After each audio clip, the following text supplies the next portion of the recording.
안녕하세요. 안녕하세요. 네. 자, 법규 강의하고 있는 김희영입니다. 우리 그 착한 사람을 뭐라 그래요? 법 없이도 살 수 있는 사람, 이렇게 얘기를 하잖아요. 근데 법 없이 살 수 있는 사람을 다시 두 부류로 나눌 수 있다면, 하나는 법에 대해서 아주 잘 알고 있는 사람, 그걸 우리 유식한 사람이라고 할까요? 하여튼 법에 대해서 잘 알고 있는 사람이 있는가 하면, 법에 대해서 무지한 사람이 있단 말이에요.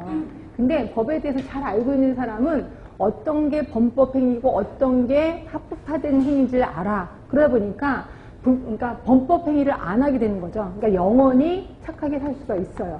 그런데 비해서 법에 대해서 무지한 사람, 또 법에 대해서 알려고 하지도 않는 사람은 자기도 모르게 범법행위를 하는 경우가 꽤나 많습니다.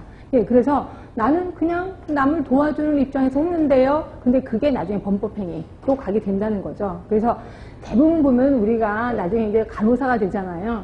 그래서 현장에서 뭐 사람의 생명을 다루는 행위를 하다 보니까 꼭 범법행위를 나도 모르게 하는 경우가 있어요. 근데 희한하게 닥터들은 유식합니다. 똑같이 법을 배우거든요. 우리랑 똑같이 배우는데도 불구하고 이게 머릿속에 많이 남아있어요. 이러다 보니까 그 행위를, 이렇게 범법행위를 살짝 피해서 살아남아요. 그런데 우리가 꼭 애전에게 처음 주는 건 우리 간호사들. 왜? 법에 대해서 무지하니까. 그래서 그것 때문에 아주 속상해 죽겠습니다. 이게 뻔히 눈이 보여요. 이게 범법행위라는 걸. 근데 본인은 몰랐었대요. 근데 몰랐었다고 해서 법정인 곳에서 저 몰랐는데요 라고 해서 죄를 감해주진 않잖아요. 그래서 꼭 우리가 독박을 쓰게 되는 게 우리 간호사들. 근데 이런 거를 모르고 대부분 현장에 계시는 교수님들은 아 이거 법규 이거 골치 아프다. 그래서 어떤 교수님은 많이 나오는 문제만 딱 보고 아예 법규 과목을 없애버리는 학교도 있어요. 그러고 나서 기출문제 딱 보고 이것만 외워 라고 해서 간신히 국가고시만 통과하는 그런 학교도 한 군데 있습니다. 어느 학교라고 얘기는 하지 못하겠는데 근데 그 학생들은 떨어진 적이 없어요. 그래서 이제 법은 붙긴 붙어요. 붙긴 붙는데 이제 생활하면서 법을 모르니까 혼자 당한다 이렇게 생각하시면 돼요. 그래서 저는 법은 우리가 간호사 생활을 하려면 이건 죽을 때까지 좀 알아야 된다라는 생각을 하는데요. 이거를 시험을 앞두고 시험에 대해서 대비하는 그런 식의 단기적인 수업보다는 장기적인 수업이 좀 나을 것 같아요. 장기적인. 그래서 오늘부터 여러분들은 핸드폰 다 있으시잖아요. 핸드폰에 앱을 하나 까시는데요. 앱이 법제처라는 앱이 있어요. 법제처. 이걸 꼭 하나 깔아두세요. 그래서 깔아두고 그 다음에 툭하면 잘 모르겠다. 그럼 무조건 뒤져보시면 돼. 우리랑 관련된 법은 모두 11개밖에 없거든요. 그래서 내가 잘 모르겠다. 이거에 대해서 내가 지금 하는 행위가 범법행위인지 합법화된 행위인지 모르겠다. 그럼 찾아보시면 웬만하면 다 있습니다. 그래서 이걸 하시면 되고요. 만약 이도 저래도 모르겠다. 그러면 나중에 저한테 핸드폰으로 연락 주셔도 괜찮습니다. 그럼 제가 법에 대해서는 대응하도록 힘을 좀 기르도록 하겠습니다. 하여튼 그렇고요.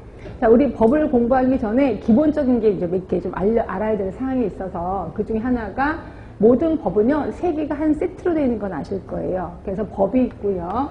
그 다음에 시행령이 있고요. 그 다음에 또 하나가 시행규칙이 있어요. 자, 법은 말 그대로 법인 거고요. 시행령은 다른 말로 대통령령이라고 얘기하는 거예요. 그러니까 대통령이 명령 내리는 거예요. 이걸 우리 시행령이라고 하는 거고요. 시행규칙은 누가 명령을 내리는 거냐면 보건복지부령이에요. 그러니까 보건복지부가 명령을 내리는 거예요. 그래서 밑으로 갈수록 약간 현실적인 거예요. 현실적인 거. 그리고 위로 올라갈수록 약간 기본적인 것만 제시를 하고 있는 거야. 그래서 대부분 현장에서는 우리 시행규칙에 좀 신경을 써주시는 게 좋을 거예요. 그러나 국가고시를 대비할 때는 당연히 법에 대해서 시험에 좀 많이 나오겠구나 이렇게 생각하시면 돼요. 그래서 주로 법에 대해서 제가 가르쳐 드릴 거고 또 반드시 알아야 될 것들이 령이나 규칙이 있어요. 그러니까 이런 것들은 몽땅 다 하지는 않을 겁니다. 령이나 규칙은 다 하지는 않을 거고 필요한 사항만 제가 이게 파리가 이런 필요한 사항만 거기 우리 책에 보시면 네모 박스로 되어 있을 거예요. 이게 령이나 규칙 쪽이에요. 그래서 대부분 시험 문제는 령이나 규칙은 잘 안 나오는데 그래도 나올 것들이 좀 있어서 제가 거기다 표시를 해놓은 거고요. 근데 나중에 현장에 가시면 령이나 규칙을 좀 알고 계시는 게 좋습니다. 그래서 이거 신경 쓰시고요. 그 다음에 또 법에 대해서 또 기본적인 내용이 또 하나 있는데